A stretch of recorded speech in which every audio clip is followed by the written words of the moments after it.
Astrology में भी diseases या बीमारियों के बारे में डिस्कशन चल रहा है। तो बीमारियों या डिसीज़ेज़ के बारे में जो एस्ट्रोलॉजी में देखते हैं उसको वो सब्जेक्ट है मेडिकल एस्ट्रोलॉजी, राइट। तो मेडिकल एस्ट्रोलॉजी में डिफरेंट हमने कुंडली के 12 हाउसेज होते हैं और 1 नंबर यानी लग्न से लेके और 12 हाउसेज बॉडी के जिन पार्ट्स को रिप्रेजेंट करते हैं, तो उनसे रिलेटेड बीमारियों के बारे में आपको बताया। तो उसके अलावा भी और कई बीमारियां हैं, उसके बारे में डिस्कशन चल रहा है। पिछले लेक्चर में हमने आपको डायबिटीज़ या मधुमेह के बारे में बताया। आज जो टॉपिक है वो दाद खाज खुजली, जो कि एक बहुत ही आम बीमारी है, बहुत कॉमनली आप देखेंगे कि व्यक्तियों को होता है दाद खाज खुजली, और इसी को डर्मेटोफाइटोसिस कहते हैं, डर्मेटोफाइटोसिस, या इसी को टीनिया इन्फेक्शन भी कहते हैं, और इसी को रिंग वॉर्म इन्फेक्शन भी कहते हैं। इसके कई नाम हैं, राइट। तो ये एक फंगस से होता है, ये दांत खाज खुजली जो है फंगस का इन्फेक्शन है, और जो उस फंगस का नाम है डर्मेटोफाइट्स, डर्मेटोफाइट्स कहते हैं, या टीनिया, वो उस फंगस का नाम है टीनिया, राइट। तो अब ये डर्मेटोफाइट्स जो हैं ये 3 तरह के होते हैं।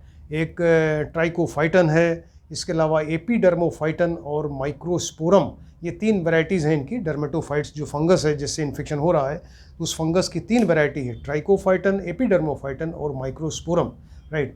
तो ये शरीर में ज़्यादातर ये स्किन में होता है, या हेयर्स में, बालों में, या फिर नेल्स में, नाखून में होता है।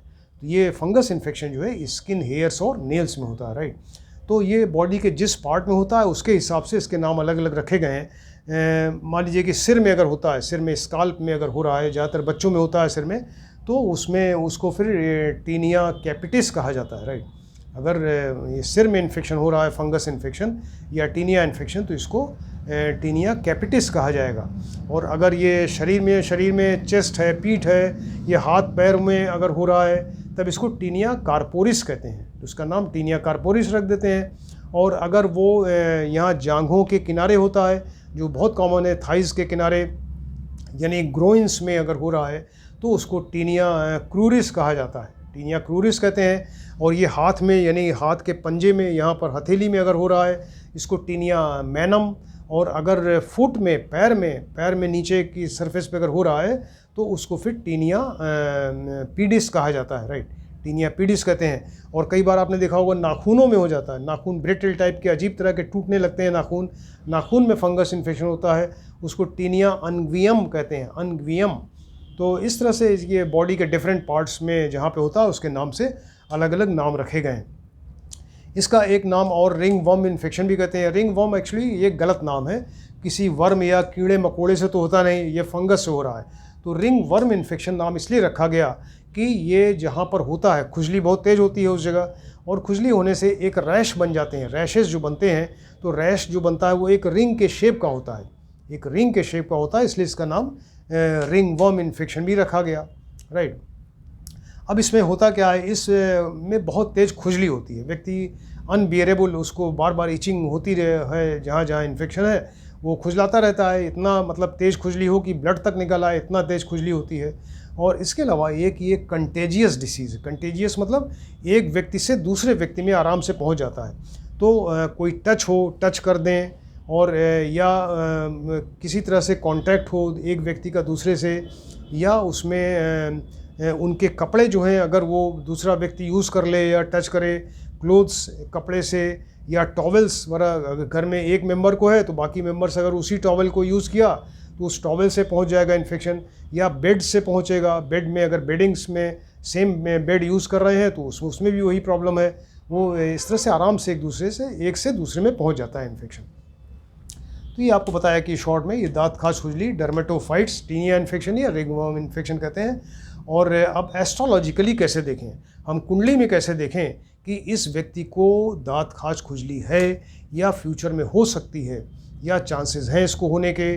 तो ये इसके लिए एक तो आप बुध देखें, मरकरी जो बुध प्लैनेट है इसको देखना ज़रूरी। क्योंकि बुध जो है वो स्किन का कारक है, स्किन का मेन कारक जो है वो बुध है, तो बुध को देखना बहुत ज़रूरी। बुध का क्या स्टेटस है, कहाँ बैठे हैं, किस हाउस के लॉर्ड हैं, किस जगह बैठे हैं, वो उच्च है, नीच है, पाप ग्रहों की युति दृष्टि वगैरह तमाम चीज़ें हैं। तो बुध की पूरी स्टडी आपको ज़रूरी है। इसके अलावा आप शनि को भी देखिए, क्योंकि शनि जो है वो भी स्किन के कारक हैं। इसके अलावा शनि रोग कारक है, यानी रोग को देने वाले हैं। तो और इसके अलावा वो रोग को और क्रॉनिक बनाते हैं, लॉन्ग स्टैंडिंग कर देते हैं। तो वो शनि की स्टडी बहुत ज़्यादा ज़रूरी है, राइट। इसके अलावा राहु को भी देखिए, तो राहु जो है वो सीरियस जो ये है इन्फेक्शंस है स्किन के, तो राहु उसको देते हैं। यानी राहु भी स्किन के कारक हैं, लेकिन जब ज़्यादा सीरियस हो जाएगा, बहुत क्रॉनिक हो जाएगा, तब वहाँ राहु का इन्वॉल्वमेंट होता है। इसलिए बुध को देखिए, शनि देखिए और राहु को देखिए। इसके अलावा सूर्य, चंद्र एंड मंगल को भी देखिए आप कुंडली में। तो सूर्य के क्यों देखें कि सूर्य की जो है वो यहाँ जो लग्न है, व्यक्ति शरीर है उसका, उसकी हेल्थ है, तो हेल्थ के कारक हैं। ये सूर्य जो है वो हेल्थ, व्यक्ति की हेल्थ के या उसके शरीर के कारक हैं, इसलिए सूर्य को देखना ज़रूरी है। और चंद्र एंड मंगल जो है ये ब्लड के कारक हैं, तो ये ब्लड के कारक हैं, इसलिए चंद्र एंड मंगल को भी देखना ज़रूरी है। तो आप इसमें क्या देखेंगे, बुध को देखिए, शनि को देखिए, और इसके अलावा आप इसमें बुध को देखा, शनि को देखा और राहु को देखा, और इसके अलावा सूर्य एंड चंद्रमा, इनकी स्टडी ज़रूरी है, राइट। तो अगर ये सारे जो आपको बताए, ये सब अगर कुंडली में वीक हैं, निर्बल हैं किसी वजह से, और अगर इनके ऊपर पाप ग्रहों की युति है, दृष्टि है, या 6, 8, 12 से रिलेटेड हैं, ये 6, 8, 12 में बैठ जाएँ, 6, 8, 12 के लॉर्ड्स के साथ में इनका संबंध हो जाए किसी तरह का, तो ऐसे केस में फिर ये रिंग वर्म इन्फेक्शन होता है, राइट। अब इससे रिलेटेड बहुत सारे योग हैं, कुछ आपको योग बताते हैं। मान लीजिए लग्न है, व्यक्ति का लग्न है, तो लग्न में जो है वो सूर्य बैठ जाए, लग्न में सूर्य हो, उनके ऊपर यहाँ पाप ग्रहों की युति या दृष्टि हो जाएगी, तब ऐसे व्यक्ति को ये दांत खाज खुजली की शिकायत होती है, राइट। लग्न में सूर्य बैठ जाए जो हेल्थ के कारक हैं, और इसके अलावा व्यक्ति के शरीर के कारक हैं, इस पर पाप ग्रहों की युति दृष्टि हो जाए, तब ऐसे व्यक्ति को फिर दांत खाज खुजली का, जब सूर्य की दशा अंतरदशा आएगी तब ये प्रॉब्लम होगी। मान लीजिए कि लग्न में 1 नंबर, 8 नंबर, 4 नंबर या 10 नंबर की राशि हो, यानी उसको, इन राशियों को जलचर राशि कहा जाता है, जलचर राशि कहते हैं। तो 1 नंबर, 8 नंबर मतलब मंगल की राशि हो गई, 4 नंबर मतलब चंद्रमा की राशि हो गई, 10 नंबर मतलब शनि की राशि हो गई। तो 10 नंबर जो मकर है उसका उत्तरार्ध यानी लेटर हाफ जो उत्तरार्ध होता है, तो मेष राशि हो, वृश्चिक राशि हो, स्कॉर्पियो हो, या कर्क राशि हो, या इसका डिग्री वाइज अगर आप देखें तो 10th राशि यानी मकर का उत्तरार्ध अगर यहाँ पर है, उसके ऊपर शनि की दृष्टि हो जाए, तब ऐसे केस में व्यक्ति को दांत खाज खुजली होती है, राइट।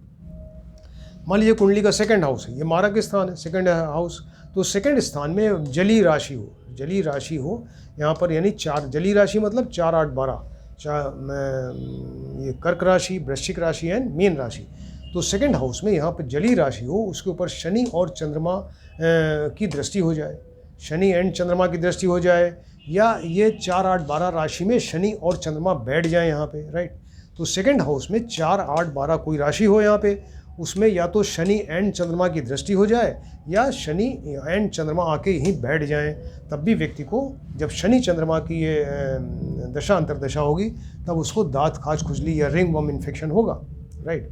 मान लीजिए 2nd हाउस में जली राशि है, 4, 8, 12 है, और इसमें शनि एंड चंद्रमा बैठे, यहाँ शनि एंड चंद्रमा बैठ गए, और 4th हाउस में यहाँ पे सूर्य बैठ जाए, राइट। यहाँ पर देखिए शनि एंड चंद्रमा बैठे, और 4th में यहाँ पर ये सूर्य बैठ गए। तो यहाँ 2nd हाउस में जली राशि 4, 8, 12 राशि में शनि एंड चंद्रमा बैठे, और 4th हाउस में सूर्य बैठ गए, तो शनि की 3rd दृष्टि देखिए डायरेक्ट यहाँ 4th हाउस पे आएगी। शनि की 3rd दृष्टि जो है, तीसरी दृष्टि यहाँ 4th जो सूर्य है उनके ऊपर आएगी, और व्यक्ति को जब ये इन ग्रहों की जब दशा अंतरदशा आएगी, तो उसको दांत खाज खुजली, डर्मेटोफाइटोसिस या रिंग वर्म इन्फेक्शन होगा, राइट। मान लीजिए 2nd हाउस में जली राशि है, 4, 8, 12 राशि है, इसके ऊपर शनि की दृष्टि हो जाए, राइट। इसमें चंद्रमा बैठ जाए, यहाँ चंद्रमा निर्बल होकर बैठ जाए और शनि की दृष्टि हो जाए, तब भी ऐसे केस में व्यक्ति को दांत खाज खुजली की शिकायत होगी, राइट। मान लीजिए चंद्रमा है, चंद्रमा प्लैनेट जो है, चंद्रमा ये जलचर राशि में हो, जलचर आपको बताया कि 4 number, 8 number, 12 number and 10th का उत्तरार्ध यानी मकर राशि का उत्तरार्ध हो, तो चंद्रमा जो है वो यहाँ पर जलचर राशि में हो, किसी जगह बैठा हो जलचर राशि में, और उसके ऊपर शनि की दृष्टि हो, और वो शनि भी जलचर राशि में ही बैठा हो, राइट। फिर से बताते हैं कि कुंडली में चंद्रमा कहीं 4, 8, 12 या 10 नंबर के उत्तरार्ध इन राशियों में बैठा हो, उसके ऊपर शनि की दृष्टि हो, वो शनि भी जलचर राशि में हो, यानी 4, 8, 12 या 10 नंबर के उत्तरार्ध में ऐसा शनि बैठा हो, उसकी दृष्टि हो जाए, तब ऐसे व्यक्ति को यहाँ पर दाँत खाज खुजली या टीनिया या रिंग वर्म इन्फेक्शन होगा, राइट। मान लीजिए चंद्रमा जो है षष्ठेश हो जाए, सिक्स्थ स्थान क्या है, रोग स्थान है। सिक्स्थ स्थान मतलब 6 का लॉर्ड जो होगा रोग देने वाला हो गया। तो चंद्रमा यहाँ 4 नंबर राशि है, 4 नंबर का राशि का मतलब कि ये चंद्रमा की राशि है, इसके लॉर्ड बन जाए चंद्रमा। तो चंद्रमा षष्ठेश होकर ये 9th हाउस में बैठ जाए, षष्ठेश होकर यहाँ 9th हाउस में बैठ जाए, तब भी व्यक्ति को दाँत खाज खुजली ऐसी शिकायत होगी या रिंग वर्म इन्फेक्शन होगा, राइट। मान लीजिए चंद्रमा निर्बल है, कुंडली में किसी वजह से निर्बल है और उसका संबंध राहु से हो जाए, निर्बल चंद्रमा का संबंध कहीं कुंडली में राहु के साथ हो जाए, यानी राहु के साथ बैठ जाएं, राहु से एक दूसरे को दृष्टि देते हो, तो इस तरह से अगर संबंध हो जाएगा तो ये व्यक्ति को दाँत खाज खुजली होगा। मान लीजिए कुंडली का 3rd स्थान है, राइट, ये 3rd स्थान है, इसमें मंगल प्लस शनि हो, और शनि जो है वो मंगल से ज़्यादा स्ट्रांग होने चाहिए। यहाँ 3rd हाउस में शनि एंड मंगल बैठे हों, शनि एंड मंगल दोनों रोग कारक हैं, या शनि मंगल का कॉम्बिनेशन अच्छा नहीं है, तो शनि प्लस मंगल बैठ गए, और शनि जो है वो मंगल से ज़्यादा स्ट्रांग होने चाहिए। तब ऐसे केस में जब शनि या मंगल की दशा अंतर्दशा आएगी तो व्यक्ति को ये दाँत खाज खुजली या रिंग वर्म इन्फेक्शन होगा। मान लीजिए कुंडली का 7th स्थान है, 7th स्थान क्या है, ये भी मारक स्थान है। तो इसमें इसमें जली राशि हो, 4, 8, 12 नंबर की राशि है, इसमें चंद्रमा एंड शनि बैठ जाए। ये 7th हाउस में जली राशि यानी 4, 8, 12 में चंद्रमा के साथ में अगर शनि बैठ जाएंगे तो व्यक्ति को ये दाँत खाज खुजली होगा। जब चंद्रमा शनि की दशा अंतर्दशा आएगी तो उसको दाँत खाज खुजली होगा, राइट। मान लीजिए 7th हाउस में यहाँ पर सूर्य चंद्र एंड बुध बैठ जाए, राइट, सूर्य चंद्र और बुध यहाँ तीनों ग्रह बैठ गए, और 4th हाउस में बाकी प्लैनेट्स बैठ जाए। 7th हाउस मारक स्थान में सूर्य चंद्र एंड बुध बैठे, और यहाँ 4th स्थान में बाकी ग्रह बैठ जाए, तब भी व्यक्ति को दाँत खाज खुजली की शिकायत होगी। मान लीजिए 7th हाउस में जलचर राशि है, यानी 4, 8, 12 एंड 10 का मकर का उत्तरार्ध। तो ऐसी कोई राशि हो 4 नंबर, 8 नंबर, 12 नंबर या 10 का उत्तरार्ध, उसमें अकेला चंद्रमा बैठा हो, चंद्रमा अकेला हो, और इसके अलावा सूर्य जो है वो 4th हाउस में हो, राइट। 7th स्थान मारक स्थान में चंद्रमा अकेला बैठा जलचर राशि में, यानी 4, 8, 12 या मकर के उत्तरार्ध में, और सूर्य जो है यहाँ 4th हाउस में बैठ जाए, तो व्यक्ति को जब इनकी दशा अंतर्दशा आएगी तो उसको रिंग वर्म इन्फेक्शन या दाँत खाज खुजली होगा, राइट। मान लीजिए 7th हाउस में जलचर राशि है, यानी 4, 8, 12 एंड मकर का उत्तरार्ध कोई राशि हो, और वो शनि से उस पर दृष्टि हो जाए। 4, 8, 12 राशि है 7th हाउस में, उसके ऊपर शनि की दृष्टि पड़ रही है, तब भी व्यक्ति को दाँत खाज खुजली या रिंग वर्म इन्फेक्शन होगा। जब सूर्य की दशा आती है, उसमें बुध की अंतर्दशा होती है, तब भी व्यक्ति को दाँत खाज खुजली होता है।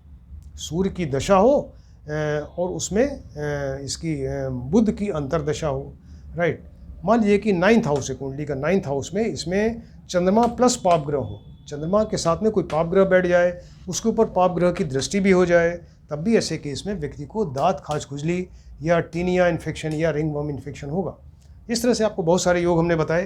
तो आपको जो चीज़ें बताई कि इसमें आप एक तो दाँत खाज खुजली बहुत ही कॉमन बीमारी डर्मेटोफाइटोसिस कहते हैं। डर्मेटोफाइट्स एक तरह का फंगस है, और उसी को टीनिया इन्फेक्शन भी कहते हैं या रिंग वर्म इन्फेक्शन भी कहते हैं, राइट। तो इसमें आप बुध देखिए, इसके अलावा शनि देखिए, राहु देखिए, और सूर्य एंड चंद्रमा की स्टडी ज़रूरी है। तो ये सब अगर कुंडली में वीक हैं, पाप प्रभाव में है, 6, 8, 12 से रिलेटेड हैं, तब इस तरह की बीमारियां होंगी। प्लस जो आपको योग बताए, अगर कुंडली में इस तरह के योग हैं, तब भी व्यक्ति को जब उनकी दशा अंतर्दशा आएगी ग्रहों की, तब इस तरह की प्रॉब्लम होगी, राइट। तो इसको आप ध्यान से देखिए और स्टडी करिए, क्योंकि बहुत ही कॉमन बीमारी है और ये मेडिकल एस्ट्रोलॉजी का बहुत इंपॉर्टेंट सब्जेक्ट है। इसको आप ध्यान से देखें और स्टडी करिए। Thank you.